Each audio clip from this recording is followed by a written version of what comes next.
என்னது இது? எப்படி திருப்பா நிக்க மாட்டேங்குது?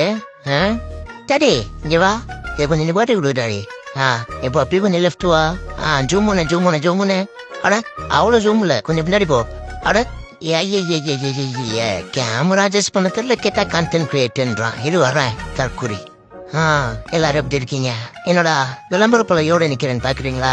அது இல்லைங்க, மெடிக்கல் ரிப்போர்ட் வாங்குறோம். இல்ல என்னோட ஆச்சுன்னு கேட்டீங்கன்னா 3 நாளைக்கு முன்னாடி ஒரு சம்பவம் ஆயிடுச்சுங்க. இதான் அந்த சம்பவம். சரி, அப்ப ஹாஸ்பிட்டல் போயிருப்பே, வீடியோ எங்கன்னு கேட்காதீங்க. இதே வீடியோ எடுத்து கண்டென்ட்டா போட்டா கமெண்ட்ஸ்ல வந்து கழுவி ஊத்துவீங்கன்னு டாடி எடுக்கணுங்க. செமிக்காம எடுத்த வாந்திக்கு 2500 பில்லு.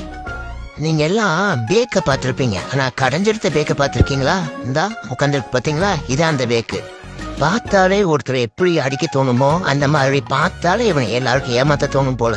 இதுல என்கிட்ட வந்து என்னடா தம்பி நம்ம இப்படி ஏமாத்திட்டாங்க இல்லைன்னு புலம்பிட்டு இருந்தான். நான் சொன்னேன், அதான் நம்ம ஃபாலோவர்ஸ் பல தடவை சொன்னாங்களே அந்த பக்கம் போகாதுடானே. நீ கேட்டியா? உன்னால எனக்கு முதுகுல குத்துவானதான் மிச்சம். அதுக்கப்புறம் சமாளிக்கிறதுக்கு சொல்றான் பாருங்க. பாசத்துக்கு முன்னாடி பர்சல் இருக்கிற பைசாவை பார்க்கக்கூடாதான். அந்த பைத்தியமே. அப்புறம் ரோட்ல பிச்சை தாண்டா எடுக்கணும்.